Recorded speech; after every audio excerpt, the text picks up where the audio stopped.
Assalamualaikum warahmatullahi wabarakatuh.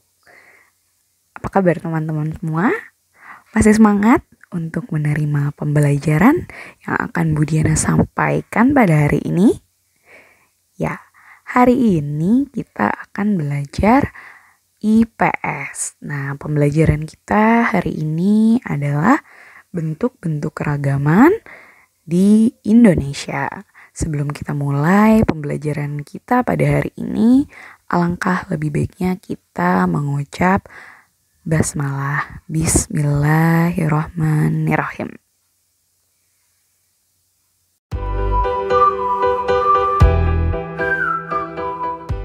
Seri yang pertama, kita akan membahas tentang keragaman suku bangsa yang ada di Indonesia.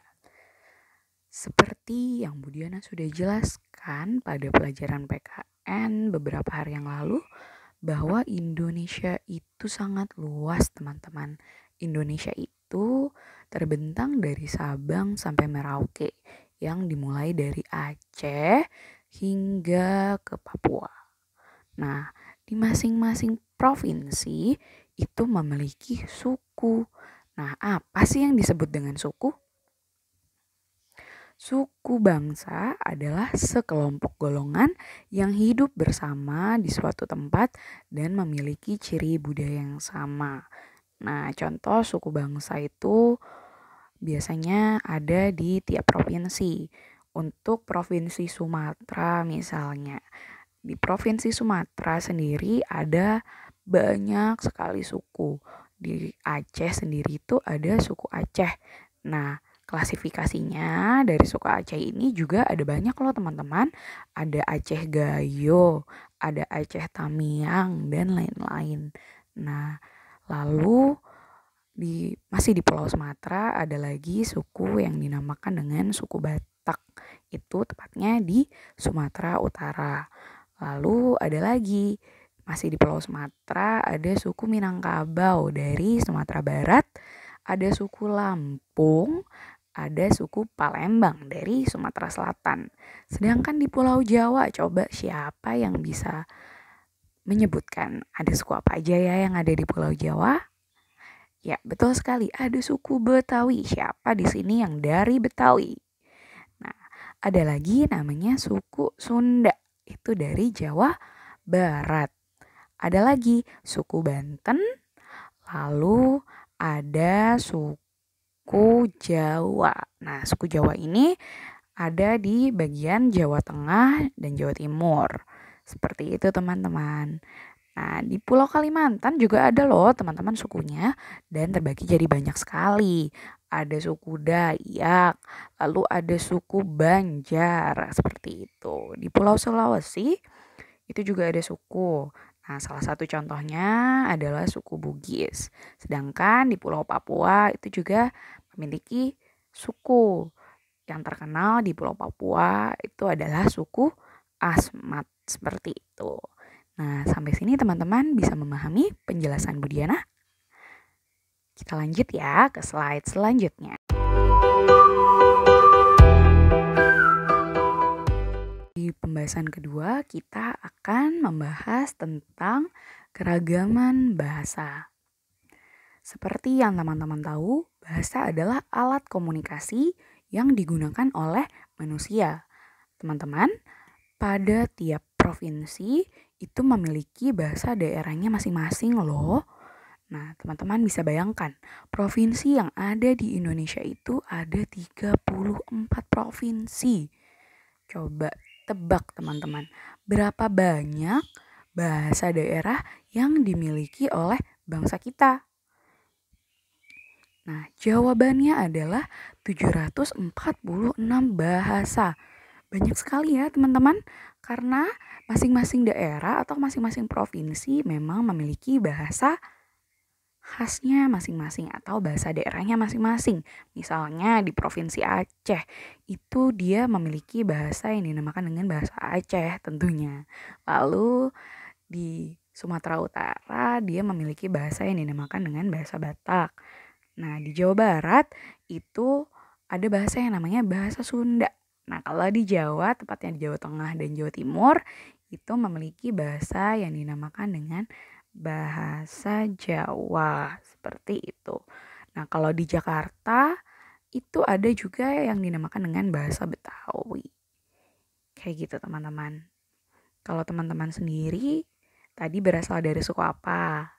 Nah, bisa nggak nih menirukan bahasa daerahnya masing-masing? Kalau Bu Diana berasal dari bahasa Jawa. Nah, Bu Diana mau tanya nih sama teman-teman. Kira-kira pengucapan apa kabar dalam bahasa daerahnya teman-teman itu seperti apa ya? Bu Diana mau tahu. Kalau Bu Diana kan tadi dari Jawa. Jadi, kalau dari Jawa untuk menanyakan kabar biasanya menggunakan kalimat piye kabare, seperti itu. Nah, kalau dari sukunya teman-teman sendiri, itu kalimatnya seperti apa ya? Bu Diana mau denger dong.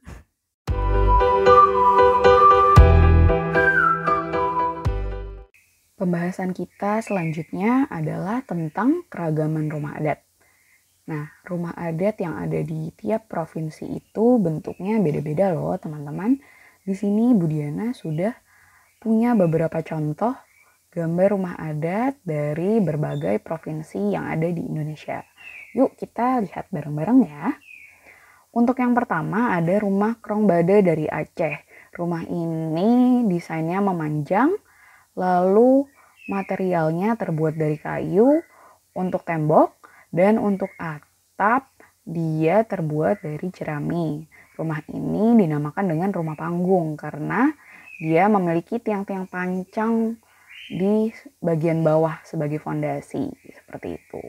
Lanjut yang kedua, ada rumah Hanoi dari Papua. Rumahnya bentuknya bulat dan atapnya juga terbuat dari jerami. Jerami yang dipakai di rumah Hanoi ini lebih tebal ya teman-teman dibanding dengan rumah-rumah adat yang lain karena untuk menahan dingin supaya udara yang ada di dalam rumah tersebut tetap hangat. Begitu. Lalu selanjutnya ada rumah tongkonan dari Sulawesi Selatan. Nah, rumah tongkonan ini materialnya juga sama dari kayu. Bentuknya juga dia tergolong sebagai rumah panggung. Dan kalau teman-teman lihat atapnya ini cukup menarik ya karena berbentuk seperti tanduk kerbau. Kayak gitu. Lanjut lagi di rumah gadang. Nah, rumah gadang ini dari Sumatera Barat. Atapnya hampir mirip ya teman-teman dengan rumah tongkonan. Namun di rumah gadang ini bentuknya seperti tanduk kerbau dan lebih banyak dibanding rumah tongkonan. Kalau tongkonan ini hanya satu, kalau rumah gadang ini atapnya ada 4 lapis seperti itu. Dan tiap-tiap sudutnya seperti membentuk tanduk kerbau. Dan yang terakhir, Bu Diana punya gambar rumah joglo dari Jawa. Nah, rumah joglo ini atapnya yang paling beda karena dia dari genteng atapnya. Kalau untuk material tembok masih sama seperti yang lain-lain, itu terbuatnya dari kayu, teman-teman. Nah, material atau bahan dasar untuk membangun rumah adat tiap-tiap provinsi itu biasanya disesuaikan dengan sumber daya alam masing-masing. Jadi, ada yang dari kayu, ada juga yang dari bambu, teman-teman. Nah, kita lanjut ya ke pembahasan yang selanjutnya.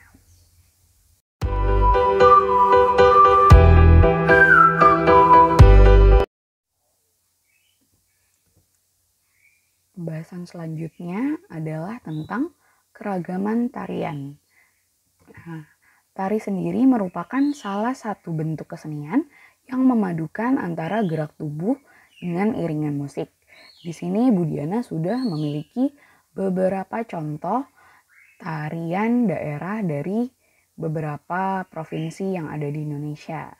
Yang pertama adalah tari saman dari Aceh, kedua tari kecak dari Bali, dan yang ketiga adalah tari piring dari Sumatera Barat. Teman-teman, biasanya tari-tarian ini digunakan untuk peristiwa-peristiwa penting atau untuk acara-acara adat. Seperti itu.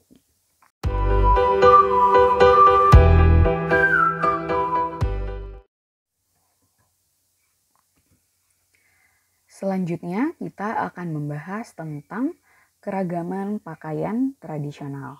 Nah, pakaian adat atau pakaian tradisional merupakan pakaian khas suatu daerah yang biasanya dipakai dalam acara-acara adat.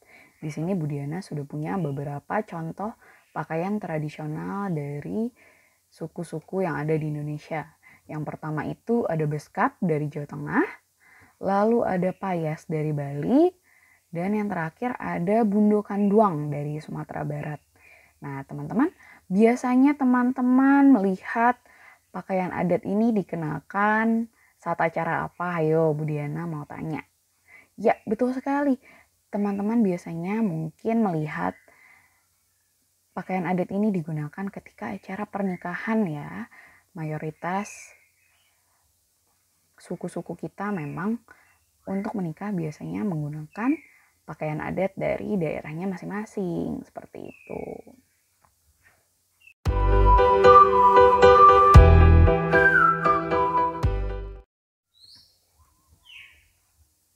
Selanjutnya kita akan membahas tentang keragaman senjata tradisional.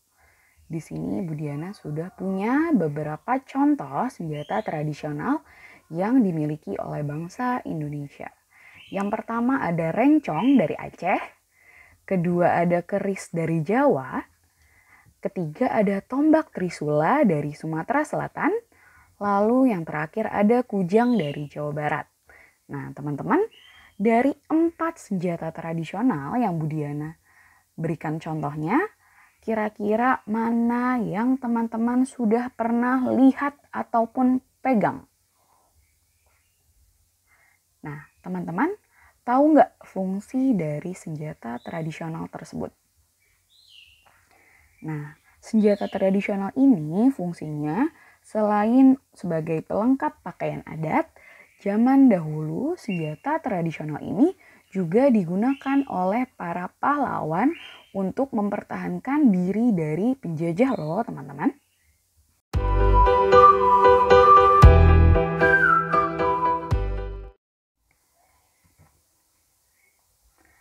Kalau tadi pembahasan kita mengenai senjata tradisional, sekarang kita beralih membahas tentang keragaman alat musik tradisional. Setiap provinsi itu memiliki alat musik yang berbeda-beda. Cara memainkannya pun berbeda loh teman-teman. Ada yang dipukul, ada yang ditiup, digoyang, dipetik, dan juga digesek. Di sini Budiana punya contoh alat musik dari beberapa provinsi yang ada di Indonesia. Yang pertama itu ada angklung. Siapa yang tahu angklung berasal dari provinsi mana? Ya betul, angklung ini merupakan alat musik tradisional dari Jawa Barat. Angklung ini bahan dasarnya adalah bambu. Lalu di samping angklung itu ada saluang. Saluang ini juga merupakan alat musik yang terbuat dari bambu loh teman-teman. Nah, saluang ini berasal dari Sumatera Barat. Lalu di bawahnya ada kecapi. Kecapi ini alat musik dari Jawa Barat juga.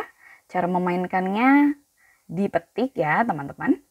Lalu ada kendang. Kendang ini berasal dari 2 provinsi, dari Jawa Barat dan juga dari Jawa Tengah.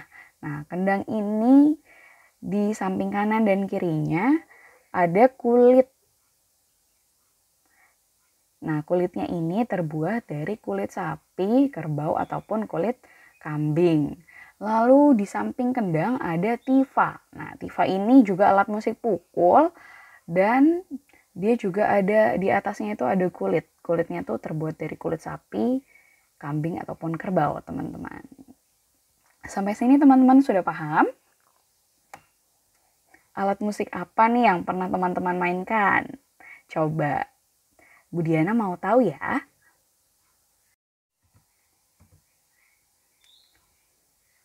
Dari pembelajaran kita pada hari ini dapat disimpulkan bahwa Indonesia terdiri dari beragam suku, adat, dan juga kebudayaan. Suku-suku tersebut tersebar di seluruh penjuru Indonesia. Masing-masing suku memiliki kekhasan masing-masing.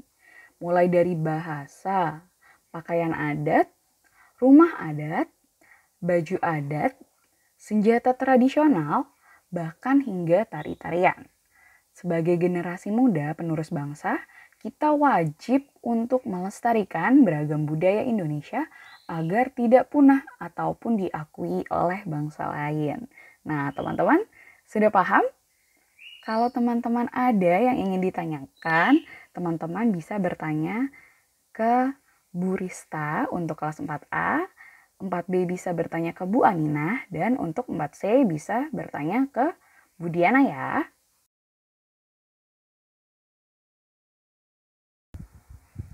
Sebagai tugasnya hari ini, teman-teman Bu Diana minta untuk membuat video singkat menggunakan bahasa daerah masing-masing dengan kalimat Assalamualaikum, saya bla bla bla diisi sesuai dengan namanya. Kemudian berasal dari, nah di sini diisi sesuai suku masing-masing. Misalnya yang dari Betawi, dari suku Betawi, dari Jawa ya diisi dari Jawa. Lalu dari Sumatera bisa diisi dari suku mana? Sumateranya Batak, Aceh, Palembang, Minangkabau, Lampung, atau dari suku mana? Lalu teman-teman kemudian mengucapkan kalimat ayo tetap semangat walaupun belajar dari rumah.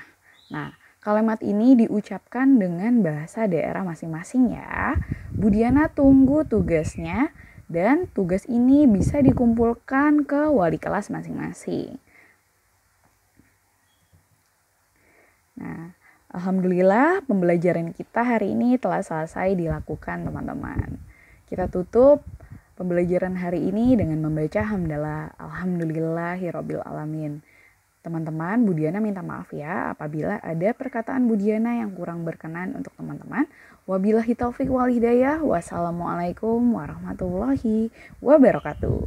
Sampai jumpa di pembelajaran selanjutnya.